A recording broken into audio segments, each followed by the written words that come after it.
నమస్తే అండి, welcome to our channel. మనతో ఈరోజు సీనియర్ పొలిటికల్ అనలిస్ట్ అంకమరావు గారు ఉన్నారు. సార్ నమస్తే. సార్, ఉత్తరాంధ్ర ప్రజలందరూ కూడా ఇప్పుడు సంతోషంలో ఉన్నారు. భోగాపురం ఎయిర్పోర్ట్ కానీ, పెట్టుబడులు కానీ, కంపెనీలు కానీ ఇవన్నీ చూసుకుంటే ఇప్పుడు జగన్ గారేమో దీనికి రివర్స్గా ఎవరైతే బాధిత కుటుంబం ఉంటుందో అక్కడికి పరామర్శకు వెళ్లకుండా ఎవరైతే తప్పు చేశారో ఆ కుటుంబాన్ని, జైల్లో ఉన్న వారిని పరామర్శించడానికి వెళ్ళాడు. సార్, దీన్ని అసలు ఎలా చూడాలి సార్ మనం?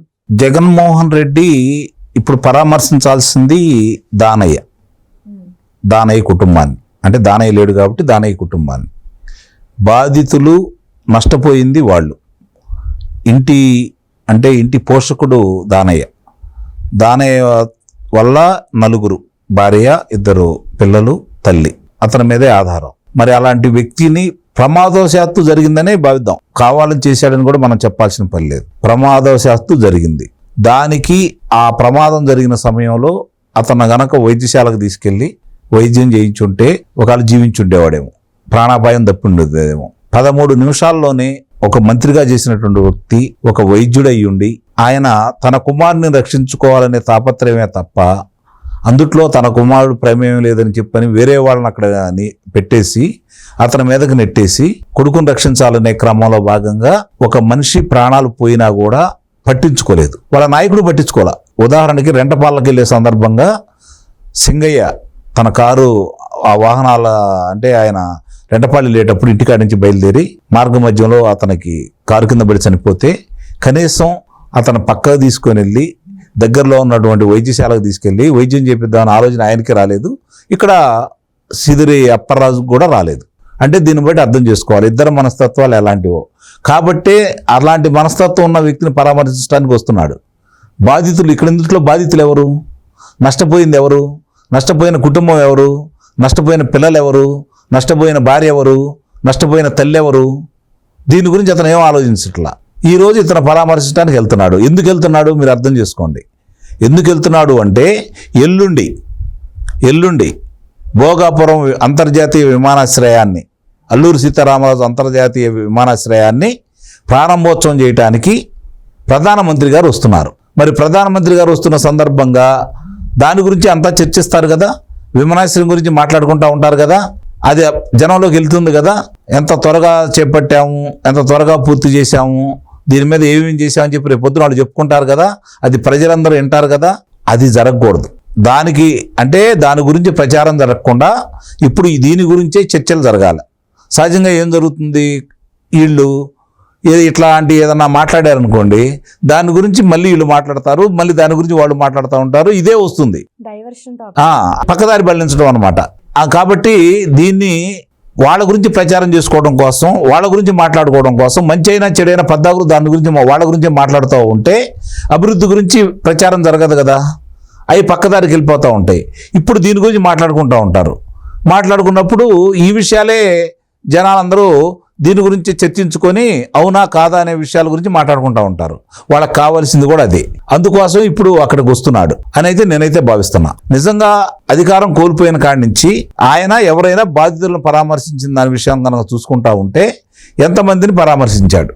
అధికారంలో ఉండగా ఏమన్నా పరామర్శించాడా? ఈ ప్రాంతంలో మాస్క్ అడిగిన నేరానికి డాక్టర్ సుధాకర్ గారిని ఏ విధంగా ఆయన పిచ్చివాడిని చేసి ఆయన చావుకు కారణమయ్యారో అందరికీ తెలుసు. ఆ కుటుంబాన్ని కానీ ఆ తల్లిని కానీ ఎప్పుడైనా పరామర్శించాడా? తన శాసన మండలి సభ్యుడు అతను ఒక వ్యక్తిని, తన దగ్గర డ్రైవర్గా పనిచేస్తున్న వ్యక్తిని చంపి ఇంటి ముందు తీసుకెళ్లి పడేస్తే అతని వీధి సుబ్రహ్మణ్యాన్ని, ఆ కుటుంబాన్ని ఏమైనా పరామర్శ చేశారా? అనంతబాబుని పక్కన కూర్చోబెట్టుకున్నాడు, పార్టీని సస్పెండ్ చేయలేదు. అతన్ని మళ్ళీ సభల్లో సమావేశాల్లోనూ అతని వాహనంలో కూడా ఎక్కించుకొని తిరిగాడు. ఏ సందేశం ఇచ్చినట్లు? అలాగే అమర్నాథ్ గౌడ్ అనే కుర్రవాడిని సజీవ దహనం చేస్తే మా అక్కని ఎందుకు వేధిస్తున్నారని చెప్పి ప్రశ్నించిన దానికి సజీవ దహనం చేస్తే కనీసం ఆ కుటుంబాన్ని పరామర్శించలేదు. కనీసం తన యొక్క ట్విట్టర్ ద్వారానో ఇంకో ద్వారానో సంతాపం కూడా తెలపలేదు. తోట చంద్రయ్య నడి బజారులో గొంతు కోసి చంపితే కనీసం దాని గురించి ఎక్కడా ప్రస్తావించలేదు. ఇలాంటివి చెప్పుకుంటా పోతే కోకోలలో. కానీ ఈరోజు తన కుమారుడు చేసిన చిన్న పొరపాటుకి అతను దోషిగా పెట్టి ఈరోజు ఇతను ఎక్కువ తప్పు చేశాడు, ఇతను పరామర్శించడానికి వస్తున్నాడు. పరామర్శించడానికి రావడం తప్పులేదు. నిజంగా వాళ్ళు కనుక బాధితులైతే, వాళ్ళు ఏదైనా నష్టపోతే ప్రభుత్వం వాళ్ళ మీద కక్ష సాధింపు చర్యలో భాగంగా వాళ్ళని అదుపులో తీసుకుంటే, చెరసాలలో పెడితే అప్పుడు వచ్చి మాట్లాడాలి. ఫలానా విషయంలో అప్పలరాజు ఎలాంటి పొరపాటు చేయలేదు, కావాలని ప్రభుత్వం కక్ష గట్టి అతను అదుపులో తీసుకుంది, నేరాభియోగం మోపింది, ఇది తప్పు, ప్రభుత్వానికి ఇది తగదు అని చెప్పని మాట్లాడితే ఒక అర్థం పరమార్థమే ఉంటుంది. ఇదే సిదిరి అప్పలరాజు శాసనసభ సాక్షిగా అప్పటికి 3 సార్లు ముఖ్యమంత్రిగా చేసి 14 సంవత్సరాల పైన ముఖ్యమంత్రిగా చేసినటువంటి వ్యక్తిని ఎన్ని దూషణ భూషణలు చేశాడు. ఆ రోజు ఏ విధంగా మాట్లాడాడు?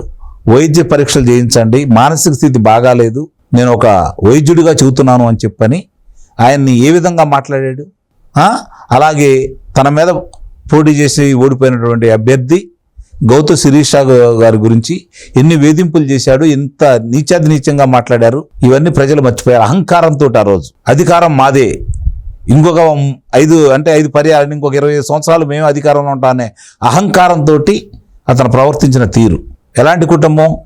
చంద్రబాబు నాయుడు గారు అన్నిసార్లు ముఖ్యమంత్రిగా చేసినటువంటి చంద్రబాబు నాయుడు గారి గురించి ఆ విధంగా నోరు బారేసుకొని, అలాగే సర్దార్ గౌతులచ్చన్న గారి మనవరాలు, శ్యామసుందర శివాజీ గారి కుమార్తె, వాళ్ళిద్దరూ, ఒక ఆయన స్వాతంత్ర సమరయోధుడు, సర్దార్ బిరుదాంకితుడు.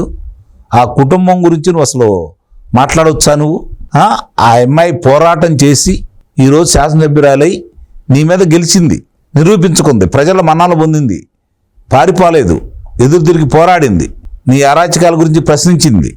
ఆ అమ్మాయిని ఎంత ఇబ్బంది పెట్టావును. ఈరోజు శాసనసభ్యురాలు అయినా కూడా 2 సంవత్సరాల 1 నెల ఈ రోజుకు చూసుకుంటా ఉంటే 16 రోజులైనా కూడా నీ మీద కక్ష సాధింపు చర్యల్లో భాగంగా నీ మీద కక్ష సాధింపు చర్యలు తీసుకోకుండా నిన్ను ఈరోజు బజెట్లో తిరగనిచ్చింది. నీ అంతటా నువ్వు ఈరోజు నీ కుమారుడు చేసిన తప్పుని కాపాడటం కోసం నువ్వు వచ్చి చెరసాల్లో ఉండవు. కక్ష సాధింపు చర్య చేయలేదే వాళ్ళు. ఇవన్నీ చెప్పుకుంటా పోతే చాలా ఉన్నాయి. ఏదైనా సరే పైన దేవుడు అనేవాళ్ళు ఉన్నారు, కర్మ సిద్ధాంతం అనేది ఒకటి ఉంటుంది, దానికి ఎవరైనా సరే తప్పించుకోలేరని అయితే నా యొక్క అభిప్రాయం. కాస్త ఆలస్యం అయితే అవ్వచ్చు. ఇప్పుడు సిదిరి అప్పలరాజు పరిస్థితి కూడా అదే. అతన్ని పరామర్శిస్తున్నాడు అంటే జగన్మోహన్ రెడ్డి గురించి ఇందాక నేను చెప్పినట్టు ప్రత్యేకంగా చెప్పుకోవాల్సిన పని లేదు. ఎలాంటి వాళ్ళని పరామర్శిస్తున్నాడో మనందరికీ తెలుసు ఈ 2 సంవత్సరాల చిల్లరలో. కాబట్టి అతను ఇంతకంటే గొప్పగా ఉంటాడనేది మనం అయితే భావించాల్సిన అవసరం లేదు. Thank you sir. Thank you.